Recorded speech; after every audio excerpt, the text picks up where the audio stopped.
মাথাটাকে ধুয়ে দিয়েছে, দেখতে পেল খুঁজ আর রক্ত। ঠিক এই জল আমি পান করতে পারবো না। অবশ্য তুমি তোমার বাঁ পাটা গিয়ে দাও তো। ও মা, দেখতে পেল খুঁজ রক্ত পোকা কিলবিল করছে। ঠিক এই জল আমি পান করতে পারবো না। রাজা কি করলো মা, সেই জল পান করতে পারলো না, সেই জল মাথায় করে নিয়ে এলো। এই জন্যে যখনই মাথায় করে নিয়ে এলো, সবাই লক্ষ্য করুন, রাজা চন্দ্রধ্বজের দুটো স্ত্রী ছিল। স্বামী এ জল পান করতে পারলে না, আমাদের দাও, আমরা পান করব। দুজন স্ত্রী যখন পান করেছে, সঙ্গে সঙ্গে সেই বৈষ্ণব ছেড়ে গিয়ে বলল, মুনি তুমি আমার চরণধ্বজকে অপমান করলে, অভিশাপ দিলাম, তোমার সর্প করে জন্ম হোক, তোমার নাম হবে কালিয়নাগ। রাজা চন্দ্রধ্বজকে ডেকে বলল, হে মুনিবার, হে মুনি, অভিশাপ যদি দিলে সাপি কুলে জন্ম হোক, আশীর্বাদ দাও যেন তোমার চরণে মাথায় পেতে পারি, তোমার চরণে মাথায় পেতে পারি। প্রশ্ন করলো, যেহেতু তুমি আমার চরণ ধ্বজ মাথায় করে এনেছো, আমি তোমাকে আশীর্বাদ দিলাম, তুমি সাপ করে জন্ম নেবে, কিন্তু একদিন তোমার মাথায় ভগবান শ্রীকৃষ্ণের নৃত্য হবে। এই জন্য চন্দ্রধ্বজ যারা সাপ হয়েছিল বৈষ্ণবের অভিশাপে, আবার বৈষ্ণবের আশীর্বাদে কি হয়েছিল না, তার মাথায় কৃষ্ণ লেগেছিল। বৃন্দাবনে যদি কেউ যান, এখনো কালিদহ হট্টা দেখতে পাবেন, যেখানে ভগবান শ্রীকৃষ্ণ কালিয়নাগকে প্রমাণ করেছিলেন। ওখানে একটা কদম্ব গাছ আছে, ওই কালিদহের জলের মধ্যে কালিয়নাগ বাস করে। কর্তা বর্ণনা করছে, কালী দিল এক দহে কালী নাগ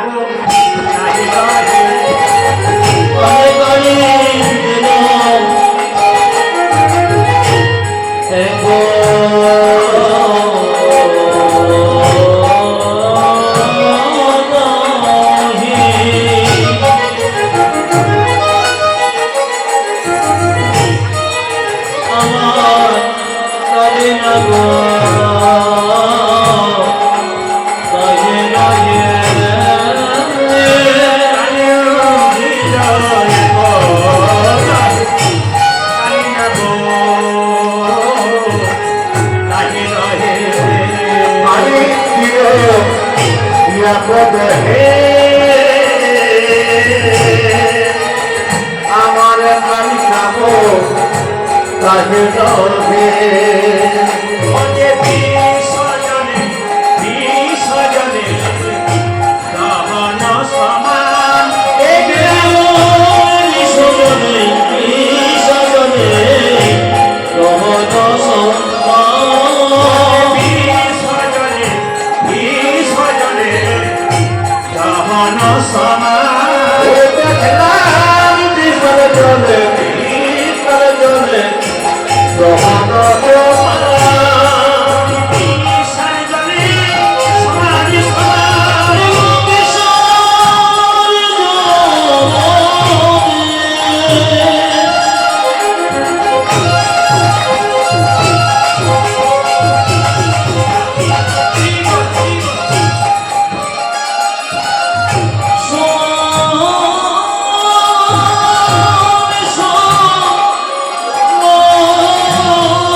যার মধ্যে প্রচন্ড হিংসা আছে, তার মধ্যে বর্তমান আছে। যে বাড়িতে মেয়েদের মধ্যে প্রচন্ড রাগ, যে বাড়িতে ছেলেদের মধ্যে প্রচন্ড রাগ, জানবেন তার ভেতরে কালীয় নাগ বর্তমান আছে। এইদিকে মায়েরা, কালীয় নাগকে যেমন কৃষ্ণ দমন করেছিল, আপনার ভেতরে যদি কোনো ক্রোধ থাকে, রাগ থাকে, আপনি কৃষ্ণ নাম করবেন, দেখবেন আপনার রাগ সব জল হয়ে যাবে। কেউ যদি কিছু বলে, আপনি চুপ করে থাকবেন, দেখবেন সব হরে কৃষ্ণ, হ্যাঁ রাধে রাধে, আমি যদি বলুন রাধে রাধে, আমি যদি বলুন রাধে রাধে। আচ্ছা আচ্ছা বলি, আপনাদের এই বাহাদুরপুরে একটা কথা শুনলাম, এসে খুব ভালো লাগলো, বলবো? এইদিকে বাহাদুরপুরে একটা ভালো লাগলো, কি বলুন তো, এখানে স্বামী স্ত্রীতে কোনোদিন কোনো ঝগড়া হয় না। আপনাদের হাসিতে বুঝতে পারছি, উল্টো বলে ফেললাম, এখানে হয়। আচ্ছা বলে যায়, আপনাদের স্বামী স্ত্রীতে জীবনে কোনোদিন ঝগড়া হবে না। একটি মন্ত্র শিখিয়ে যাব, বলবো না বাদ দিয়ে দেবো। বাবার এই মায়েরা তো বলছে বলুন বলুন, আর দাদা বলছে আপনি বলে যান, তারপর দেখছি যা হয় হবে। এইদিকে এইদিকে, স্বামী স্ত্রীতে কোনোদিন ঝগড়া হবে না। দুটো কাজ একসঙ্গে করবেন। কি? একটি হচ্ছে কি ভোজন, একটা ভজন। স্বামী যদি বেলা 3টের সময় আসে, স্বামীকে দিয়ে তারপর খাবেন, তাহলে ভোজন একসঙ্গে। আর সন্ধ্যাবেলায় স্বামী স্ত্রী একসঙ্গে বসে ভগবানের নাম জপ করবেন। ভোজন আর ভজন যদি একসঙ্গে হয়, বিবাদ কোনোদিন হবে না। তাই বারবার বলবো, এই কাজটা করবেন। আর একটা কথা বলে রাখি, স্বামী স্ত্রীতে কোনোদিন ঝগড়া হবে না। একটা বাস্তব উদাহরণ দিয়ে বলি, সবাই দেখান। যে স্ত্রীর খুব রাগ, যে স্বামীর খুব রাগ, স্বামী যদি সন্ধ্যে 7টার সময় আসে, স্ত্রী যদি রাগ করে, রাগে গড়গড় গড়গড় করে, তাকে একটা বুদ্ধি দিলাম, যখনই দেখবেন আপনি রাগ করবেন 50, যখনই দেখবেন সব, যখনই দেখবেন রাগে গড়গড় গড়গড় করছেন, আপনার মুখ থেকে হাজার কথা বেরিয়ে যাবে, আপনি এই বুদ্ধিটা করবেন। সবাই টাকা স্বামী এসেছে, স্ত্রী একবারে ঝগড়া করার জন্য তৈরি, এবার আপনার রাগ জমে গেছে, কিছু একটা করবেন, কিচ্ছু করার দরকার নাই। জলটা বের করবেন বোতল থেকে, হাতে নেবেন, মুখে ভরবেন, গিলবেন না, ফেলবেন না। ঝগড়া কে করে দেখবেন, একবারে আর ঝগড়া হবে না। গিলবেন না, ফেলবেন না। তার মানে কি, বোবার কোনো শত্রু নাই। ছাগলে ছাগলে যখন মারামারি করে, শিং নিয়ে দুজনে যা উঁচু করে, মনে হয় দুজন দুজনকে ফাটিয়ে দেবে, কিন্তু কাছে এসে আবার একবার প্রেম হয়ে যায়। তাই জন্য স্বামী স্ত্রী একসঙ্গে থাকলে মাঝে মাঝে একটু একটু দিদি বুঝি হবে, কিন্তু ওটাকে বানিয়ে নিতে হবে। সবাই লক্ষ্য করুন, আজকে আপনাদের বলে দিয়ে যায়, কালীয় নাগটি মানে বৃন্দাবনে বাস করে, কিন্তু সেখানে বিষ কেন হলো? আপনাদের বাহাদুরপুরে বহু পুকুর আছে, জোরে বলুন পুকুরের মধ্যে সাপ নেই, জোরে বলুন সাপ নেই, জোরে বলবেন আপনার সাপ নেই, জোরে বলবেন সাপ নেই। তাহলে পুকুরে শুধুমাত্র বিষধর সাপ তো 2-4টা থাকে, তাহলে যে পুকুরে বিষ থাকে ওই জলটা, যে পুকুরে বিষধর সাপ থাকে ওই জলটা বিষ হয় না কেন? একটাই কারণ, কি বলুন তো, কালীয় নাগ যেখানে আছে সেখানে বিষ হলো কেন? কুরুক্ষেত্রের যুদ্ধে কৃষ্ণ জয় লাভ করার পর সবাইকে সব কিছু দিল, কালীয় নাগ কেঁদে কেঁদে বললো, প্রভু আমাকে এখান থেকে উদ্ধার করো। ভগবান শুনলেন না, কালীয় নাগকে উদ্ধার করলেন না। কালীয় নাগ মনে মনে ভাবলো, তোমার সঙ্গে প্রেম করে তোমার মিলে না পাই, তোমার সঙ্গে শত্রুতা আরম্ভ করে দেবো। তাই কালীয় নাগ কি করলেন? ওখানে বিষ ঢালতে শুরু করলেন। জল আর বিষ সমান হয়ে গেল। এইবার সেই পথ দিয়ে কোনো পশু পাখি পেরিয়ে গেলে বিষের জ্বালায় ছটপট ছটপট করে মরে। কথাবার্তা বলছে,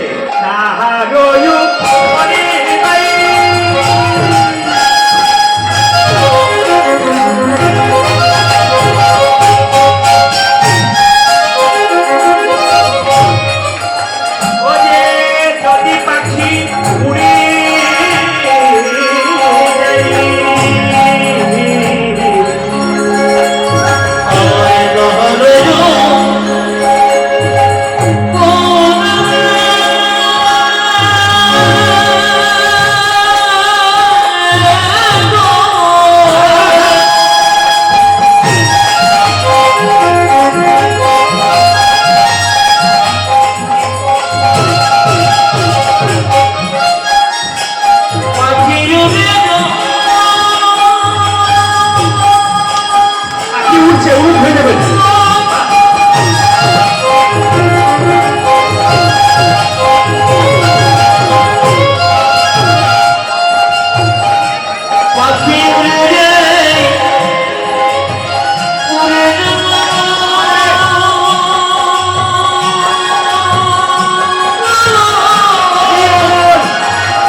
অপরাধ করি নাই করি নাই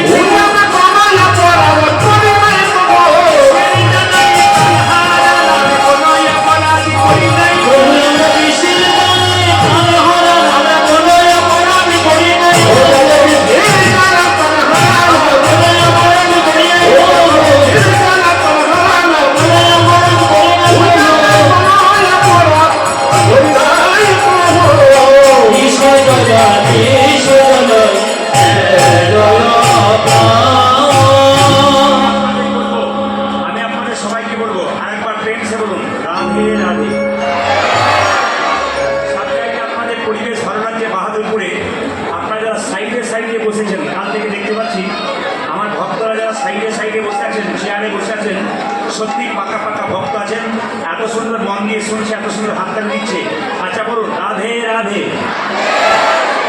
এরপরে যারা আছেন অপরাধ নেবেন না, আপনাদের দিকে সবসময় দেখাতে পাচ্ছি না। আপনারা হাত তুলে বলুন রাধে রাধে। আরো জোরে বলুন রাধে রাধে।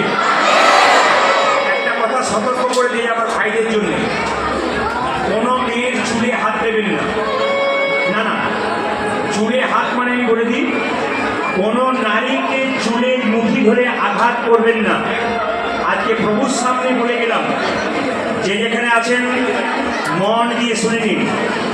যদি মেয়েদেরকে বা নারীকে কোনো পুরুষ চুলের মুঠি দিয়ে আঘাত করে তাহলে জানবেন সেই পুরুষ সেই দিন থেকে তার ধ্বংস শুরু হয়ে গেল।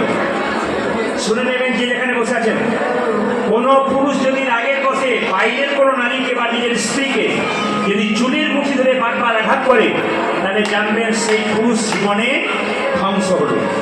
আমি বলছি না, প্রমাণ দিচ্ছে শাস্ত্র। সীতা চুলের মুঠি ধরেছিল রাবণ, জোরে বলুন রাবণ ধ্বংস হয়ে গেল। দেবকীর চুলের মুঠি ধরেছিল কে? কংস, শেষ হয়ে গেছিল। দ্রৌপদীর চুলের মুঠি ধরেছিল কে? বলুন দুর্যোধন, তিনি শেষ হয়ে গেলেন। তাই বলবো আপনাদের চুলের মুঠি ধরে কেউ মারবেন না। কথা কাটাকাটি হতে পারে স্বামী স্ত্রী থাকলে, কিন্তু আঘাত করবেন না। আমি আপনাদের বলে যাই, একজন নারী একজন স্ত্রী তার স্বামীর মানসিক রোগের ওষুধ। সবাই শুনবেন ভালো করে কথাগুলো, এটা বড় বড় মহাপুরুষের কথা। একজন স্ত্রী তার স্বামীর মানসিক রোগের ওষুধ। কেন বলুন তো? স্বামী যদি অন্য পথে চলে যায়, স্বামী যদি খারাপ পথে চলে যায়, একজন নারীর ক্ষমতা আছে সেই স্বামীকে ভালো পথে নিয়ে আসতে পারে। সবাই তাকাবেন, কান করে মনোযোগ করে কথাগুলো শুনবেন। একজন স্বামী সারাদিন কাজ থেকে ফিরে এলো পরিশ্রম করে, একজন স্ত্রী তাকে সুন্দর সেবা যত্ন করে তার সমস্ত ক্লান্তি দূর করে দিতে পারে। তাই যারা কীর্তন শুনতে এসছেন, আমি বলবো, এই যে মায়েরা কীর্তন শুনতে এসছেন, বাবারা আপনাদের বলবো, যদি আপনার স্ত্রী কৃষ্ণ ভক্ত হয়, যদি আপনার স্ত্রীর বাড়িতে কীর্তন করে ঠাকুর পুজো করে, তাহলে জানবেন আপনার মতো ভাগ্যবান পৃথিবীতে কেউ নাই। যে নারী ঈশ্বর সাধনা করে না, নিজেকে ফ্যান্সি করে ঘুরে বেড়ায়। আমি তো প্রায় বাড়িতে থাকি, বাস করি, বাসা থাকে, কোনো কোনো মেয়ে কীর্তন শুনতে যাবার আগে আমার দিকে তাকান, বাবারে আয়না নিয়ে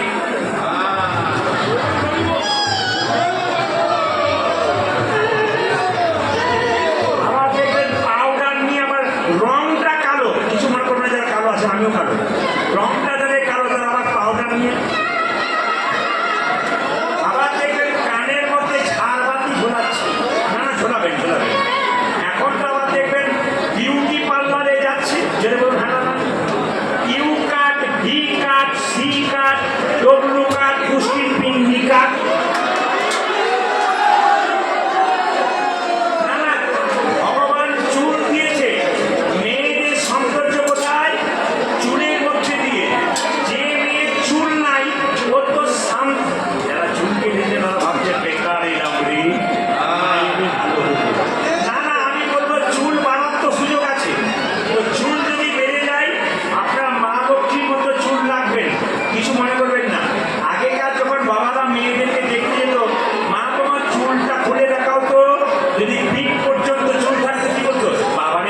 ঝুঁটির মতো চুল, বলতো না? আর বলতো মা একবার হেঁটে দেখাও তো, মানে খোঁড়া বটে কিনা দেখতো। এখনকার যুগে আবার মেয়েদেরকে দিয়ে বলবেন, দেখবেন আপনার ছেলের বিয়ে হয় কি একবার হবার চাষ। এখনকার বিয়ের দরকার হয় না, এলো আর গেল, এলো আর গেল। এখন আসবেন না পয়সা দিতে, বারবার বলবো, কীর্তন শুনবেন। সবাই কি বললাম? আমি যে জায়গায় ছিলাম, মন দিয়ে শুনবেন। স্বামী স্ত্রীর মধ্যে বিবাদ থাক, বিবাদটা যেন সমাধ হয়ে যায়, চুলের মুঠি ধরবেন না। একটু মহাভারতের দিকে যাব। যদি আপনারা কারো কারো অন্যায় করেন, কারো যদি অন্যায় করেন, তাহলে আপনাকে অন্যায়ের ফল ভোগ করতে হবে। সবাই শুনে যান। আপনি রাস্তা দিয়ে বেরিয়ে যাচ্ছেন, 100 টাকার নোট পড়ে আছে, আপনি চারিদিকে তাকিয়ে দেখলেন কেউ দেখতে পায় নাই, আপনি পকেটে টাকাটা গুঁজে নিলেন, কিন্তু জেনে নিন একজন দেখতে পেলেন, তিনি কে? অন্তর্যামী ভগবান। মায়েরা এই দিকে দেখান। দ্রৌপদী, এদিকে কৃষ্ণের একটা পিসির ছেলে ছিল, তার নাম কি? আস্তে আস্তে শব্দ। কৃষ্ণের পিসির ছেলের নাম কি? শিশুপাল। কি নাম বললাম? জেনে বলুন, একটু জেনে বলুন। বাচ্চারা বুঝতে পেরেছে। শিশুপালের যখন জন্ম হয়েছিল, 3টে চোখ আর 4টা হাত। যারা বোঝেন তারা বুঝছেন। শিশুপালের যখন জন্ম হয়েছিল, 3টে চোখ 4টা হাত। আপনাদের বাহাদুরপুরে যদি কোনো মা একটা বাচ্চা জন্ম দেয় যার 3টে চোখ 4টা হাত, তাহলে সেই বাচ্চাকে লোকে কি বলবে? রাক্ষসের জন্ম দিয়েছে। এখন শিশুপালের মা শিশুপালকে জন্ম দিল 3টে চোখ 4টা হাত। শিশুপালকে অন্ধকার রাত্রে নিয়ে গিয়ে একবারে জঙ্গলের মধ্যে ফেলতে গেল। যখনই জঙ্গলে ফেলতে গেল, একজন আকাশবাণী করে বলল, মা মা, তোমার ছেলেকে তুমি অন্ধকার রাত্রিতে জঙ্গলে ফেলে যাবে না। কি করব? তোমার ছেলেকে বাড়ি নিয়ে যাও। কতজন তোমার ছেলেকে দেখতে আসবে? এমন একজন দেখবে যে দেখার সঙ্গে সঙ্গে তোমার ছেলের একটা চোখ আর 2টো হাত খসে পড়বে, জানবে তারই হাতে তোমার ছেলের মৃত্যু হবে। আচ্ছা বলুন তো, কে দেখতে আসবে? জোরে বলুন, জোরে বলুন। দেখেছেন তো যেমন পাকা ছেলে, অনেকে ঘুমাচ্ছে আর বাচ্চাগুলো বলছে কৃষ্ণ। একবার রাইট উত্তর দিয়েছি তো, যখন বাচ্চাগুলো বলছে কৃষ্ণ আসবে। শিশুপালকে সবাই দেখতে গেল, কিচ্ছু হলো না। কিন্তু কৃষ্ণ বলরাম বললো, দাদা, কৃষ্ণ বললো, দাদা যাবে না? হ্যাঁ যাবো। ওরাই ঢুকলো, কিচ্ছু হলো না। যেই না কৃষ্ণ ঢুকেছে, শিশুপাল শুয়ে আছে, 3টে চোখ 4টা হাত। শিশুপাল, শিশুপাল। যেই না কৃষ্ণ তার দিকে তাকিয়ে দিয়েছে, একটা চোখ আর 2টো হাত খসে পড়েছে।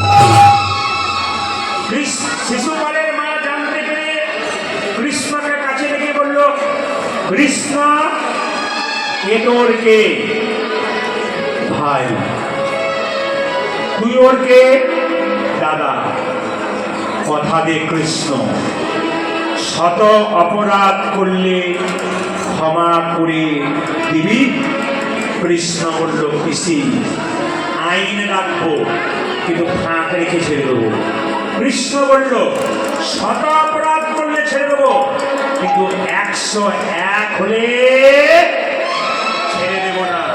সবাই তাকান। একবার যুধিষ্ঠির মহারাজ রাজসূয় যজ্ঞ করেছিল, সবাইকে ডেকেছিল, কৃষ্ণকে সভাপতি করলো, একজন মেনে নিল না। কে বলুন তো? শিশুপাল। চিৎকার করে বলল, কৃষ্ণ, তুমি চোর, তুমি চোর, তুমি ব্রজগোপীদের বসন চুরি করো, তুমি চোর, তুমি ননি চুরি করো, তুমি চোর, তুমি ননি চুরি করো, তুমি চোর। কৃষ্ণ হাসছে আর বলছে, বলে যা, তোর তো 100টা বলার কথা, তারপর দেখ বেটা আমি কে বলি। লক্ষ্য করুন, শিশুপাল গালাগাল দিতে দিতে যখনই 101 পেরিয়ে গেছে, কৃষ্ণ সুদর্শন চক্র দিয়ে শিশুপালের মস্তক ছেদন করল। সবাই তাকান। যখনই মাথাটা কেটে গেল, কৃষ্ণের সুদর্শন চক্রে, কৃষ্ণের আঙুলটা সুদর্শন চক্রে কেটে গেল। সামনে দাঁড়িয়েছিল দ্রৌপদী, নিজের কাপড়টা টুকরো করে কৃষ্ণের আঙুলটা বেঁধে দিল। যেই না কৃষ্ণের আঙুলটা বেঁধে দিল, কৃষ্ণ বলল, দ্রৌপদী, এই যে তুমি একটু কাপড় দিয়ে আমার আঙুলটা বেঁধে দিলে, আমি তোমাকে আশীর্বাদ করলাম, এই কাপড় তুমি একদিন অনেক করে পাবে। বলুন তো মায়েরা, বলুন, জোরে বলুন, কোন দিন পেয়েছিল? বাচ্চারা বলছে কোন দিন? বস্ত্রহরণ দিন। সবাই দেখান এই বস্ত্রহরণের কাহিনীটা শুনুন। যখনই দ্রৌপদীর বস্ত্র হচ্ছে, দুঃশাসন চুলের মুঠি ধরে দ্রৌপদীকে আসরে নামালো, কিন্তু যখনই দুঃশাসন কি করছে মায়েরা, তার বস্ত্রহরণ করছে, সঙ্গে সঙ্গে নারদ মুনি চিৎকার করে বলল, কৃষ্ণকে, কৃষ্ণ, এক অসহায় নারী তোমাকে ডাকছে। চিৎকার করে বলছে দ্রৌপদী, বসন গোবিন্দা বসন গোবিন্দ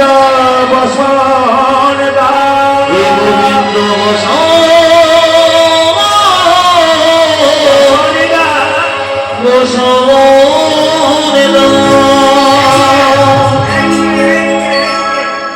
আরে হাত ছেড়ে দেবেন সবাই, আমার দিকে তাকাবেন। দ্রৌপদী একটা কাপড় হাতে ধরেছে, একটা হাতে কাপড় ধরেছে, একটা হাতে ভগবানকে ডাকছে। নারদ মুনি কৃষ্ণের কানে কানে বলছে, প্রভু, এক অসহায় নারী তোমাকে ডাকছে একটা কাপড়ের জন্য, তুমি দিচ্ছ না। ভগবান বললেন, নারদ, দ্রৌপদীর পরীক্ষা নেবার জন্য প্রস্তুত, দ্রৌপদী পরীক্ষা দেবার জন্য প্রস্তুত নয়। বলে কেন? এক হাতে নিজের ওপরে ভরসা করেছে, আর এক হাতে আমার উপর ভরসা করেছে। শোনো নারদ, এই জগতে যে দু হাত তুলে ডাকে না, আমি তার কাছে কোনোদিনে যাই না। এই জগতে যে দু হাত তুলে যায় না, ডাকে না, তার কাছে ভগবান যায় না। যখনই হাত তুলবেন, এক হাত তুলবেন না, দু হাত তুলবেন। দ্রৌপদী যাই না বলেছে, যা কিছু আমার সকলই তোমার, সকলই তোমার, আমার কেবল তুমি, আমার কেবল তুমি, মরণে জনমে জনমে প্রাণনাথ হইও তুমি।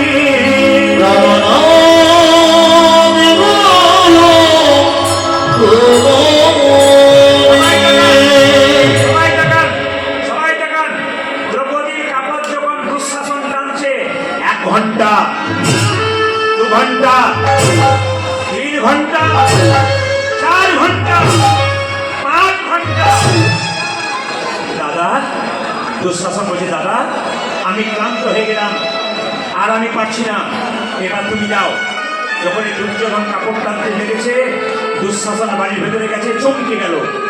100 ভাইয়ের স্ত্রী উলঙ্গ হয়ে ঘরে বসে আছে। দুঃশাসন বললো, এ কি? তার স্ত্রীকে বলে, অবস্থা কে বললো? তোমার আর তোমার দাদার জন্য হলো। বলে কেন, তোমাদের কাপড় নেই কেন? বলে কৃষ্ণের কাছে দ্রৌপদী কাপড় চাইছে, এত কাপড় দেবে কোথায়? আমাদের গুলোকে নিচ্ছে আর দ্রৌপদীকে কাপড় দিচ্ছে। ওই জন্য সবাই লক্ষ্য করুন, যদি কেউ অপরের অমঙ্গল চান, তবে নিজের মঙ্গল কিন্তু আগে হবে। দ্রৌপদী ডাকতে লাগলো কৃষ্ণ বলে, আপনার সবাই দ্রৌপদীর মতো একবার হাত তুলে ডাকুন, সবাই মিলে একসঙ্গে হাত তুলে, কৃষ্ণ কৃষ্ণ